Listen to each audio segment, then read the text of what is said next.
to answer some of those questions that I've been receiving from many of you all in regards with the office of the prophet. I mean, that is a whole teaching on its own. I have a link on my YouTube channel to teach that teaches on the prophetic for 45 minutes. It's a 45-minute teaching on the prophetic. But today, I just want to do a short 5-minute clip on highlighting some benchmarks and some logisticals and some logicals and also God's heart for the prophetic. I'm hoping to do that in 5 minutes. So we can all see that the prophets had their own jurisdiction, they had their own office, they had their own function, they had their own job description, as I would call it. But today I'm going to share a bit more about what the prophets had in common.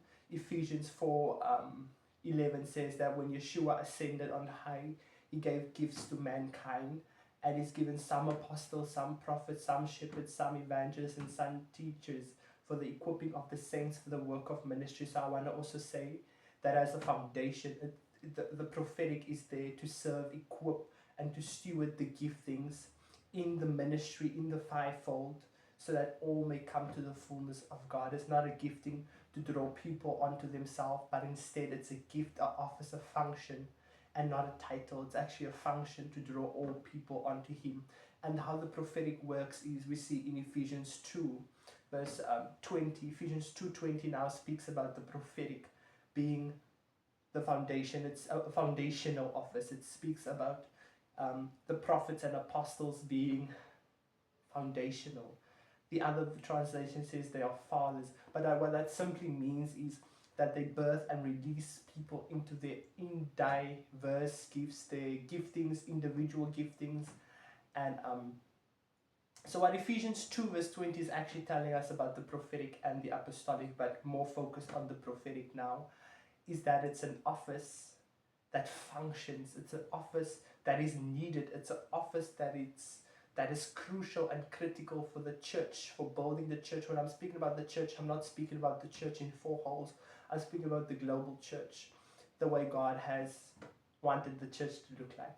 And I want to say that the prophetic is a foundational office, but the prophetic should not be the foundation. We can see clearly that the prophetic, the verse goes on, we are building on the foundation of the prophets and apostles, on who is the foundation? Christ is the foundation. So I'd like to say that many people ask me, like, what is the benchmark, the trademarks, and the characteristics that they can really tell if they are serving a true prophet in ministry, is when the prophets themselves, understand that they are foundational, but they are not the foundation.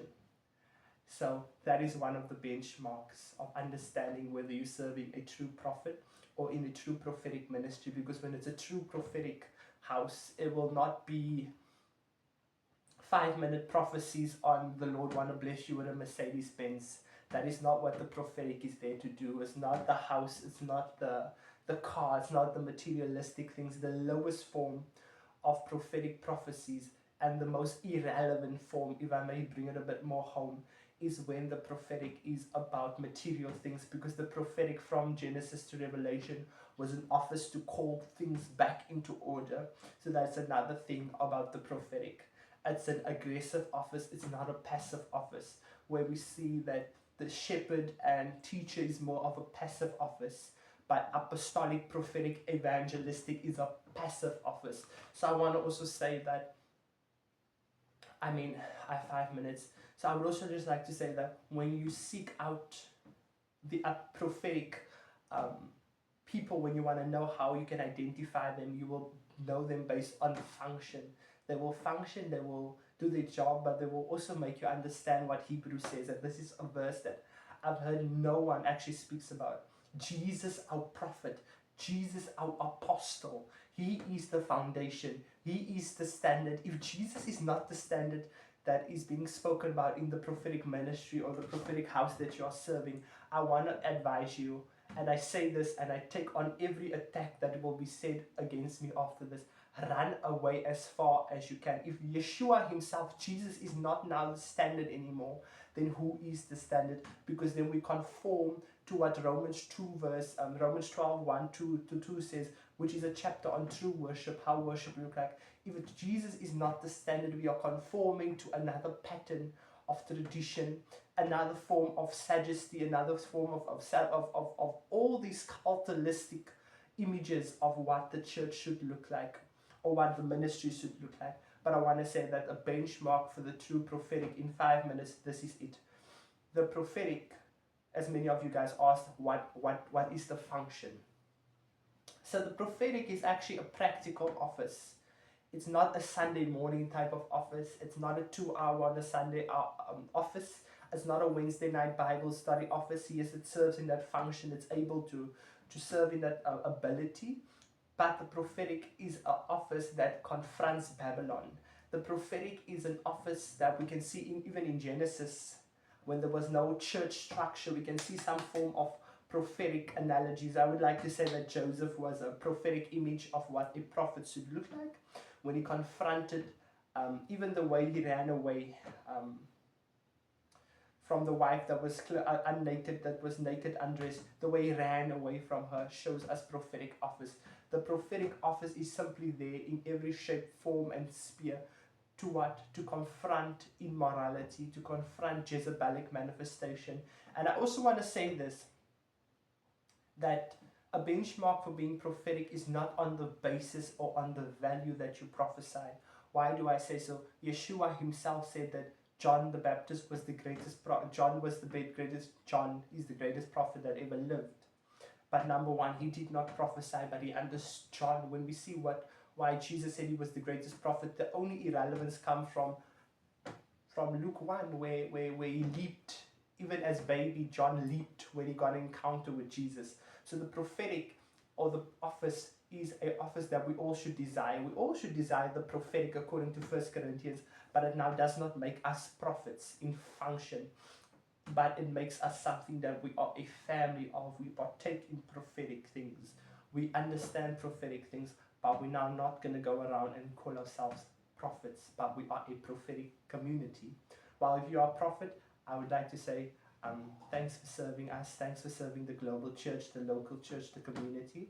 But I also now want to say that a benchmark for being prophetic is not on the basis that you prophesy, because we can now see Jesus does not say that. Jesus calls the prophetic an office that confronts immorality when you go through the whole apocalyptic literature, also known as Revelations, Daniel, and you will see that if you connect the patterns, prophetic is nothing to do with prophecy.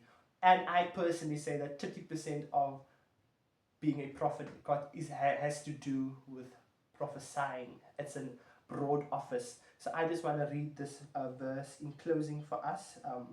As I said, there's a teaching on my YouTube channel. I will be posting 30-minute teachings from now, teaching on various subjects. Please do subscribe to my YouTube channel and follow my Facebook page, and together we can go deeper into the scriptures, and also we can see what deception is going on and how people now want to write their own Bibles and go with theological points that is not even in the actual Bible that we are reading today.